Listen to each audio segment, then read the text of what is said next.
sumber daya manusianya banyak. Jadi kita bisa membuat Indonesia jadi lebih baik.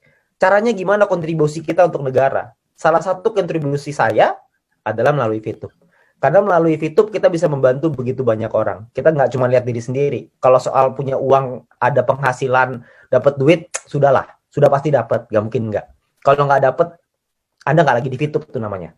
Kalau Anda lakukan dengan serius, kalau Anda kerjakan, uang itu udah pasti ada. Pasti. Cuman masalahnya bukan cuma uang. Tapi apakah kita bisa membantu orang lain? Apakah kita bisa membantu tim kita untuk bisa sama-sama sukses seperti kita? Apakah kita bisa membantu tim kita untuk bisa merubah hidupnya? Nah, itu tantangannya. Nah, tantangan itulah yang mungkin saya akan ajak teman-teman semua. Jadi bukan hanya kita memperkaya diri, karena itu tidak penting. Karena menurut saya yang paling penting adalah kita bantu tim kita untuk jadi sukses dan kaya. Kalau mereka sukses dan kaya, kita sudah pastilah nggak mungkin nggak usah dibahas lagi. Jadi jangan pernah fokus ke diri sendiri, tapi fokuslah ke tim kita. Nah, untuk itu Anda perlu belajar. Anda perlu belajar dengan mentor-mentor yang tepat. Gitu. Jadi kalau untuk soal VTube-nya, kalau Anda merasa bahwa bisnis ini layak dan menarik untuk dijalankan, Anda sudah di tempat yang tepat. Dan banyak orang di luar sana tidak bisa melihat itu. Dan memang dunia ini berubah oleh sekelompok kecil orang yang bisa melihat sebuah peluang. Mark Zuckerberg ketika membuat Facebook itu ditolak oleh teman-teman kampusnya. Tapi beliau tetap jalanin dan sekarang ada yang percaya, ada yang tidak percaya. Yang percaya sekarang menjadi salah satu orang terkaya di Amerika dan orang yang tidak percaya tentunya sekarang gigit jari. Nah, mungkin teman-teman kita juga sama. Orang melihat VTube dari sebelah mata. Tapi kalau kita bisa melihat VTube dari kacamata yang berbeda, kita bisa melihat peluangnya di situ. Selamat untuk Anda. Nah, tapi bukan cukup sampai di sana. Ketika Anda sudah melihat peluangnya, Anda juga mesti paham bagaimana Anda membangunnya. Bagaimana cara Anda untuk mengembangkannya. Karena kalau Anda sudah bisa mengembangkannya, maka Anda bisa bukan cuma membuat hidup Anda dan keluarga Anda jadi lebih baik, tapi Anda juga bisa bantu ribuan, ratusan ribu, puluhan ribu, bahkan mungkin jutaan orang di Indonesia bisa berubah hidupnya karena Anda. Jangan main-main dengan sebuah keputusan. Karena keputusan yang saya ambil beberapa bulan yang lalu, ternyata berubah menjadi berkat bagi begitu banyak orang. Saya juga nggak nyangka. Dan mungkin Anda juga tidak nyangka sekarang. Sekarang Anda tidak lihat. Tapi Anda lihat 5 bulan lagi, 6 bulan lagi, tahun depan, Anda akan menjadi dampak buat bukan cuma keluarga Anda, tapi banyak orang di Indonesia. Ini kenapa TV-TV nasional nggak mengekspos? Adakah clue kapan e-commerce keluar? Oke. Gojek, Grab, Uber disebut TV nasional, VTube kok tidak? Oke, Gojek, Grab, dan Uber disebut di TV nasional sekarang, bukan ketika dia bangun. Ketika Gojek tahun 2015 nggak ada Pak di TV. Itu boro-boro di TV, di SMS mungkin ada. Tapi kalau di TV kayaknya nggak ada. Kalau misalkan sekarang tentu saja gitu. Tapi kita lihat VTube 5 tahun lagi, jangankan di TV, Pak, di bioskop juga ada mungkin nanti. Ada. Ya, kalau misalkan iPhone, kapan bisa daftar? Nah, iPhone ini juga satu kendala ya, karena iOS-nya sulit untuk di-adapt dengan aplikasi kita. Jadi nanti sudah disiapkan solusinya, tapi lagi dalam proses. Terus kalau untuk tadi e-commerce, e-commerce ini problemnya adalah di perizinan. Sekali lagi, ini model bisnis kita ini terlalu, kalau bahasa Yamaha selangkah ke depan, tapi ini kayaknya beberapa langkah ke depan gitu ya. Ini terlalu depan nih. Sampai sulit untuk kita jelasinnya aja, bikin mudengnya aja susah gitu. Jadi kita perlu waktu. Jadi mungkin prediksinya mungkin tahun depan kayaknya deh. Ya, karena kita butuh dari manajemen sih lebih tepatnya ya. Manajemen negosiasi dan penjelasannya itu butuh lebih lengkap. Mereka butuh yang lebih jelas. Karena birokrasi di Indonesia kita semua sama-sama paham ya. Semuanya butuh waktu. Jadi kita butuh waktu untuk menyesuaikan itu. Tapi tentu saja kita mau banget supaya e-commerce itu jalan secepatnya. Itu perusahaan akan jauh lebih sehat lagi gitu. Jadi tentunya kita juga akan perusahaan juga akan mengupayakan supaya jalan terus, supaya e-commerce ini bisa running gitu. Tapi kita juga nggak mau melampaui koridor hukum.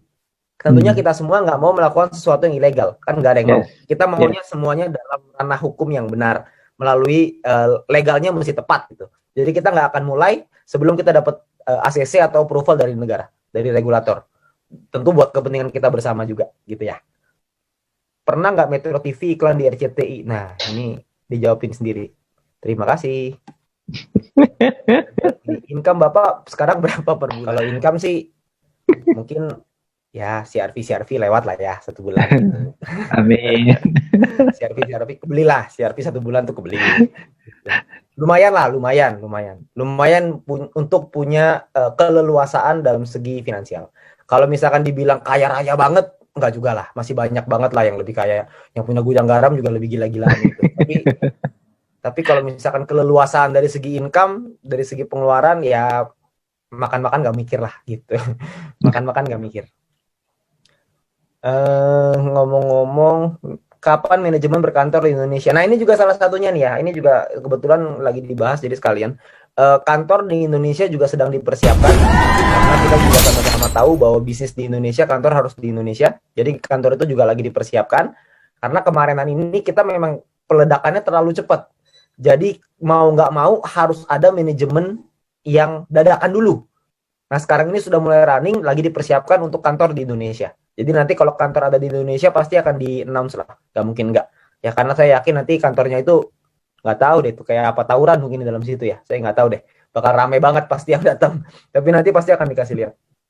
Boleh lihat jempol yang bisa membawa kesuksesan. Wih, mantap. Wih, jempolnya mantap. Jempolnya mantap nih. Susah nih jempolnya.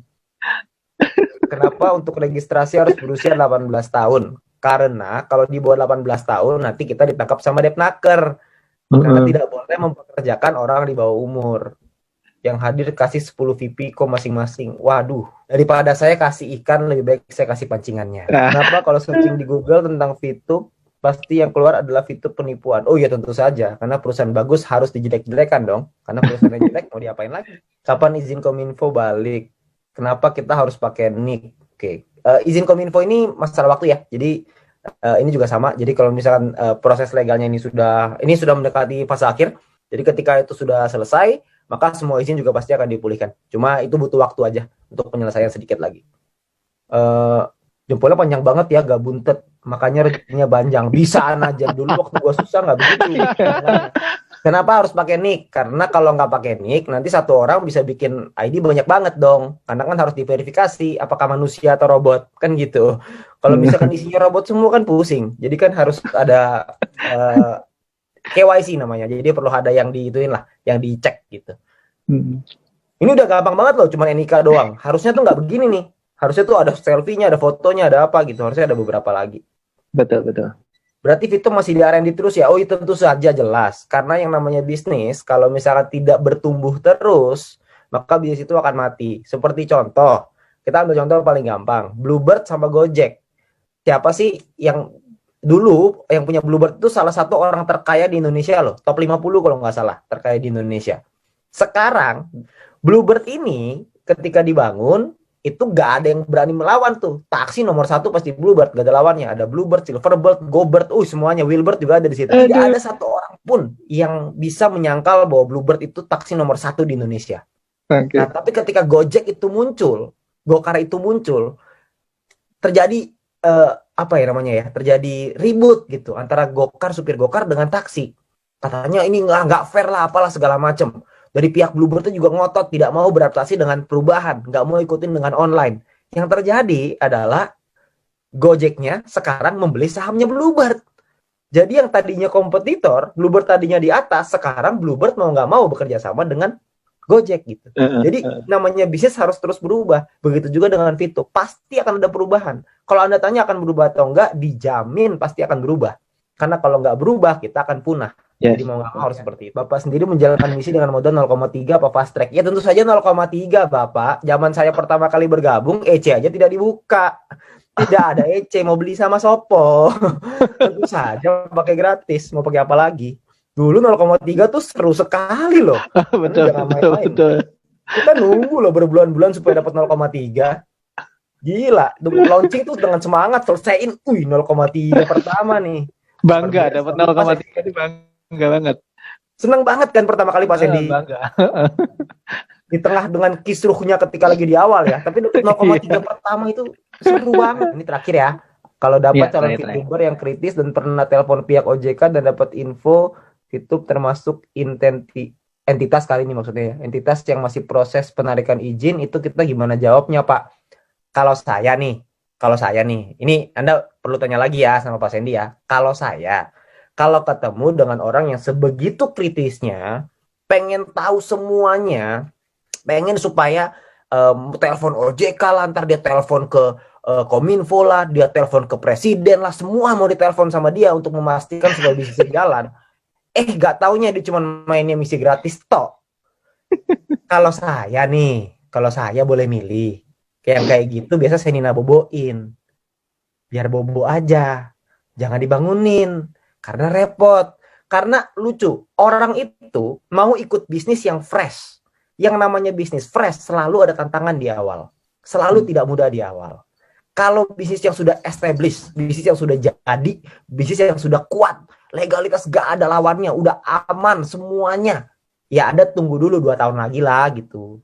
Mungkin beliau itu bergabungnya waktu yang tepat 3 tahun lagi dari sekarang. Jadi jangan Anda fokus sama orang yang seperti itu. Kalau saya lebih fokus sama orang yang melihat peluang daripada orang yang melihat masalah di balik peluang. Karena kalau ketemu orang yang nyarinya masalah, Anda kasih solusi, dia cari lagi masalahnya. Anda kasih solusi, dia cari lagi masalahnya. Anda nanya sama saya cara jawabnya gimana? Cara jawabnya adalah jangan dijawab. Kalau saya sih begitu. Makin dijawab, makin panjang. Jadi mendingan nggak usah. Kalau saya sih begitu ya, tapi Anda bisa tanya lagi dengan Pak Sandy. Mungkin Pak Sandy punya trik yang lebih mantep. Jadi thank you teman-teman semuanya. Saya udah kasih kesempatan untuk sharing di sini. Harapan saya adalah teman-teman semua di sini bisa mendapatkan manfaat seperti yang saya rasakan, seperti yang Pak Sandy rasakan, dan seperti leader-leader Anda rasakan. Tapi ingat, untuk Anda mencapai di posisi seperti Diamond, Platinum, itu tidak mudah. Butuh kerja keras, butuh perjuangan. Jadi siapkan hati Anda untuk kerja keras itu, siap-siap buat berjuang, dan saya yakin kalau misalkan kita bisa, Anda juga pasti bisa. Thank you. Oke, bagaimana teman-teman? Sudah menyimaknya bukan? Nah, kalau kalian masih kurang paham juga tentang apa yang beliau katakan ya, kalian boleh menyimak di video di channel Anto Green Palm ini. Jadi untuk kalian boleh klik di atas ini ya, yang ada timbul di atas ini. Silahkan kalian klik saja. Di situ kalian bisa tonton. Terima kasih buat kalian. Sebelumnya kalian boleh subscribe channel ini dan klik tombol loncengnya apabila kalian ingin mendapatkan info-info terbaru dari saya. Kalian boleh klik tombol loncengnya itu tadi. Oke, sampai jumpa di video selanjutnya. Ciao.